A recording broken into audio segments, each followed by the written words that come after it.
Yo, yo, yo, what is going on, IK Familia? It is your boy BN, aka Mr. Kingdom Builder, and today we are back again giving you some of that high quality information education. Today we're going to be taking a look here in Infinity Kingdom for one of the new events that has recently came out. And let me actually, while I'm saying this, switch my account real quick so I can show you guys exactly what I'm talking about. But I believe it's called Call to the New World.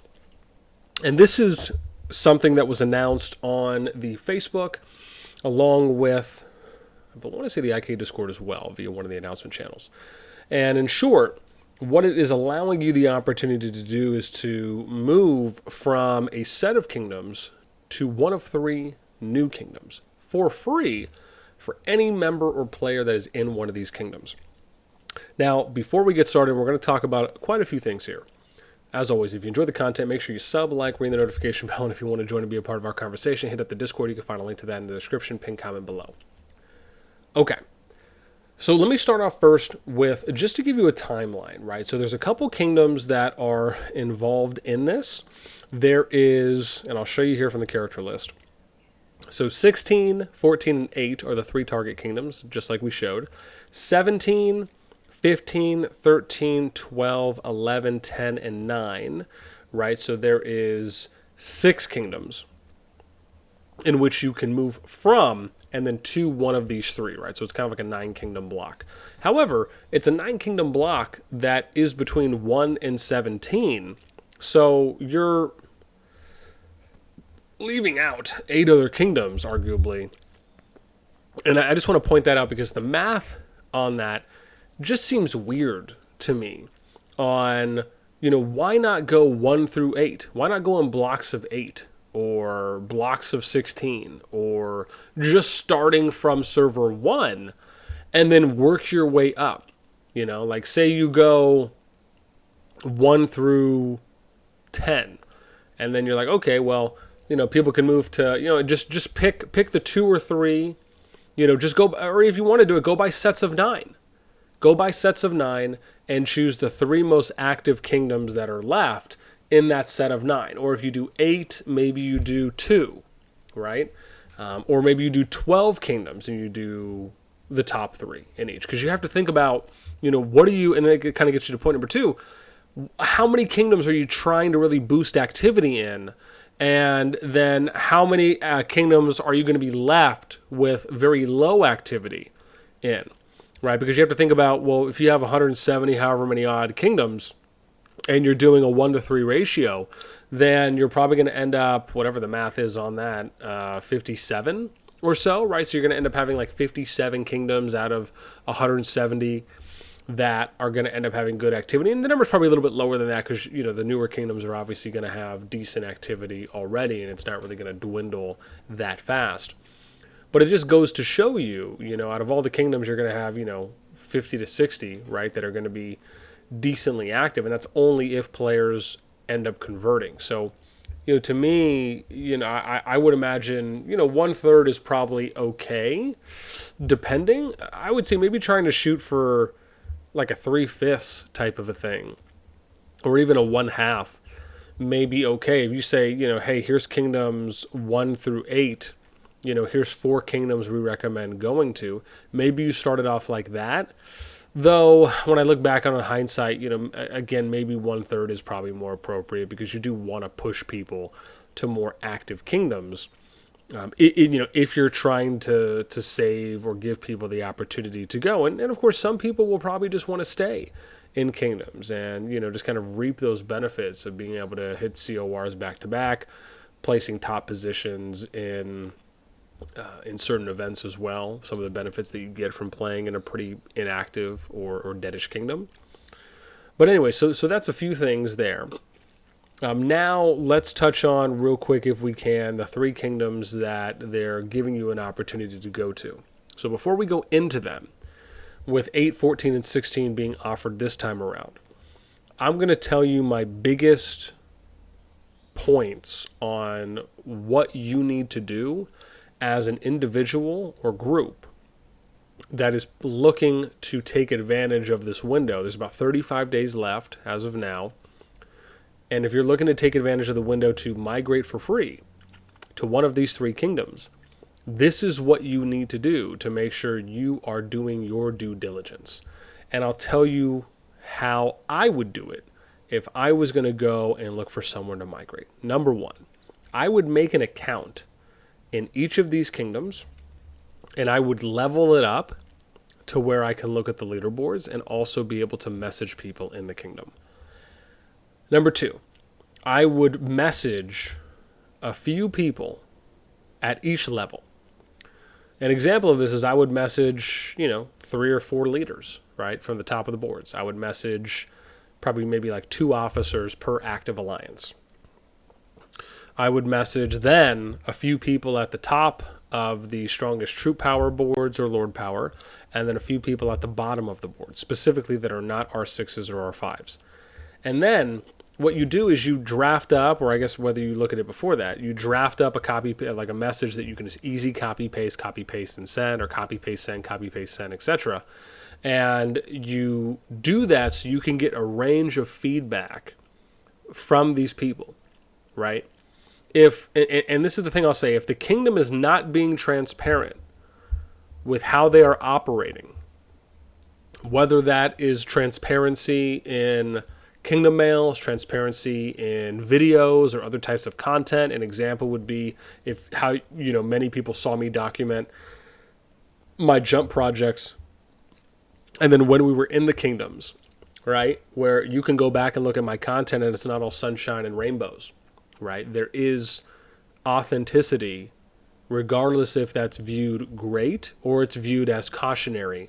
It's important to be transparent, even if it may not be in the most direct light. And the reason why is because more people will respect a place because of that, when you're showing that at face value rather than trying to hide it and sweep it under the rugs.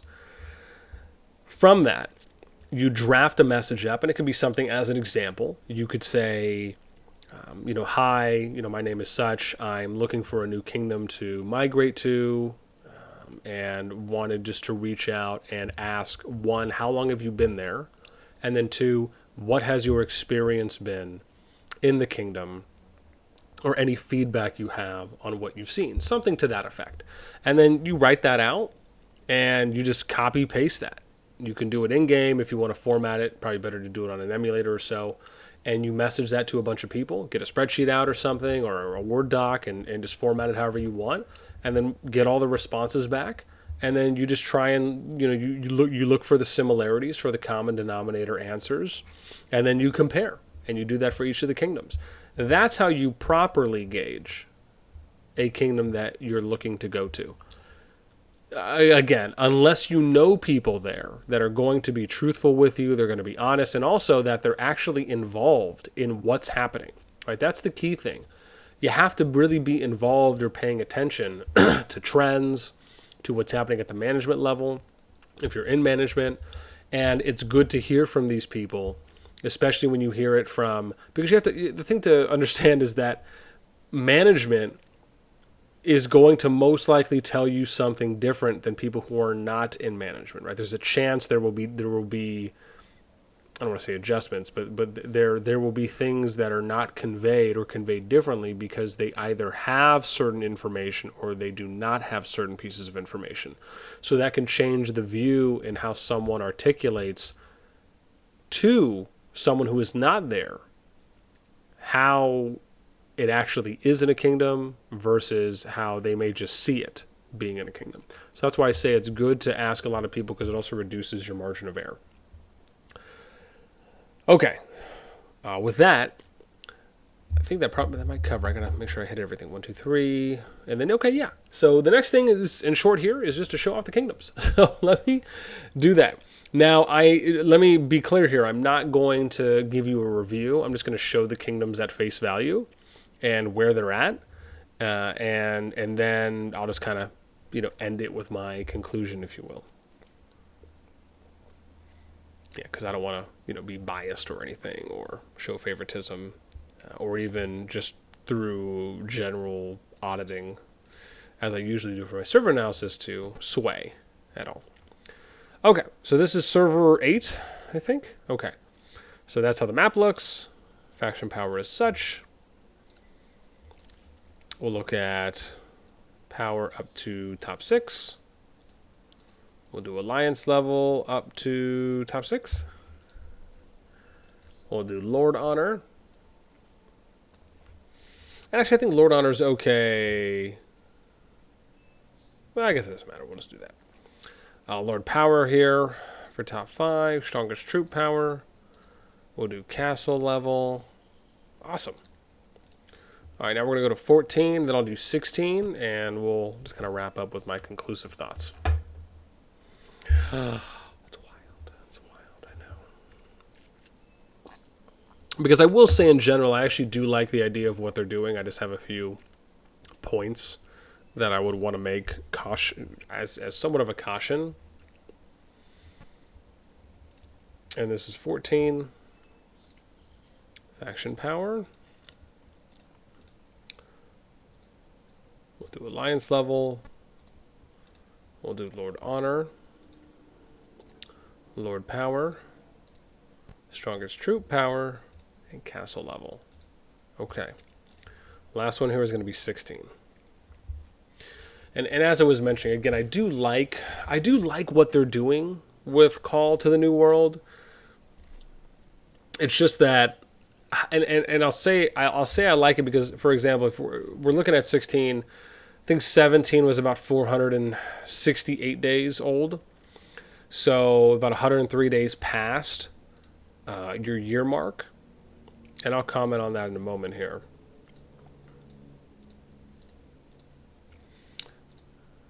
Oh, sorry, I think I said I was going to go to top 6, right? Alliance level, we'll do Lord Honor, Lord Power, Strongest Troop, and Castle. Okay. So, let me just go back here for Call of the Wild. I'm just going to go back to 17, I think we're at. So while that's loading, the last thing I just want to touch on is when you look at how old the kingdom is, I actually do like the idea of the system that they're trying with Call of the New World. The reason I say that is because if you look, and I'll show this here if I can. Let me just zoom out real quick. For how old 17 is, right? So if you look, 17 being the youngest kingdom out of the sets. And if we look here, you'll see 468 days. So that's 103 days over 1 year, right? So it's 1 year and 103 days. You could make the argument that if the kingdom is maybe below a certain activity level at 1 year, that maybe they become eligible for this. That's actually something I like because it's different and it gives people the opportunity to move, right? Where if you're not going to lower, and let me be clear here, right? My hope really is for people to, right, for if the game lowered the cost of bundle teleports, and they also made it easier to collect teleports, space portals, if you will, from the Alliance shop, would also help solve. I don't know if I want to say solve. Solve is somewhat of a probably incorrect word to use. But I do think it would help give players more maneuverability, right? Options available to them on where they would want to go. But that does not mean that I don't dislike the idea they're doing now. I just think that it has to come with certain check boxes that it hits off. One, I think the kingdom, right? Like I think you could only be eligible for something like this if the kingdom is a year old or older. Two, it has to be below a certain activity threshold to become eligible as well. Let's say that's, less than 1,000 or less than 500 active players, right? Maybe, I don't know, maybe 500. 500 is probably high. Maybe less than 250 hyper players, right? It has to be something low enough.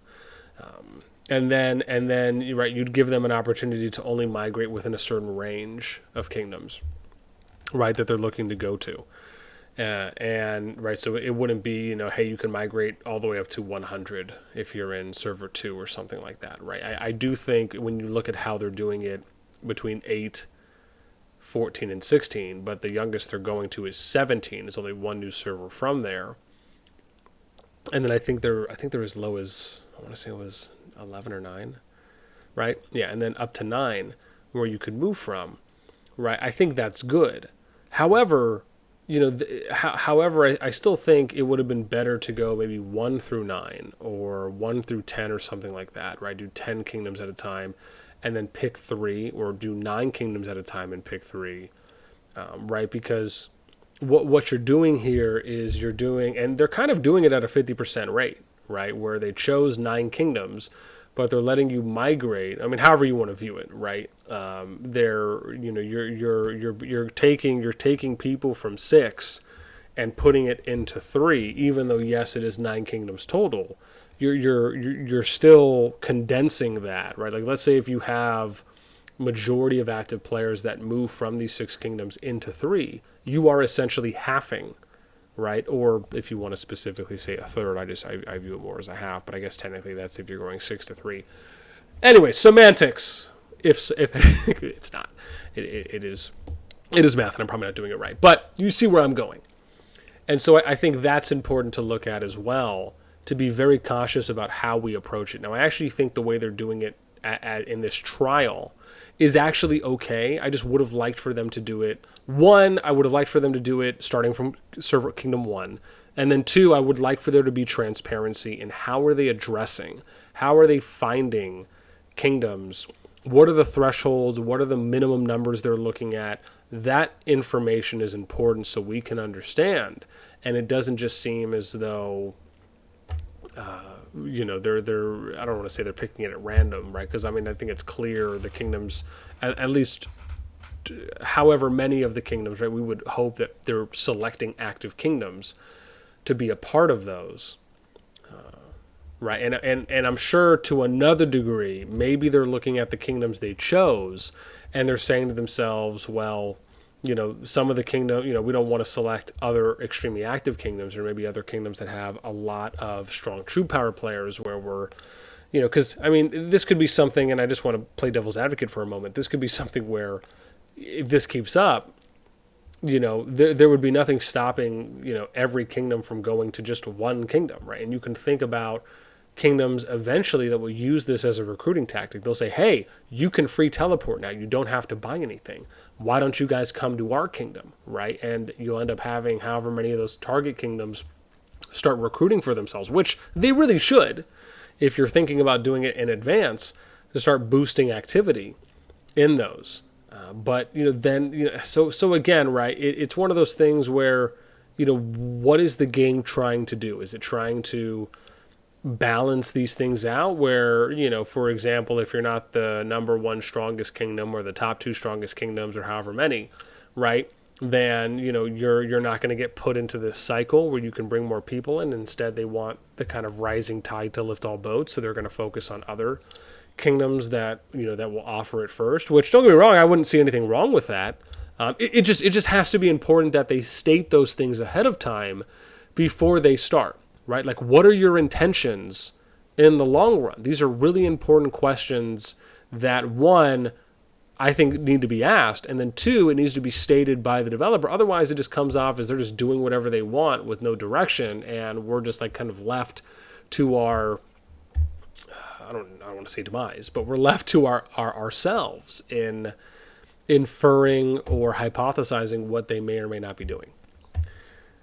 With that being said, that is it for me. I hope you guys and gals, of course, enjoyed this video and my rambling thoughts on some of what I think are some pros and then some cons to the new migration, I guess temp, free migration feature that's been implemented.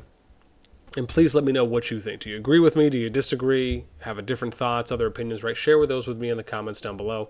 That is it for me. Until next time, I'll catch you guys later.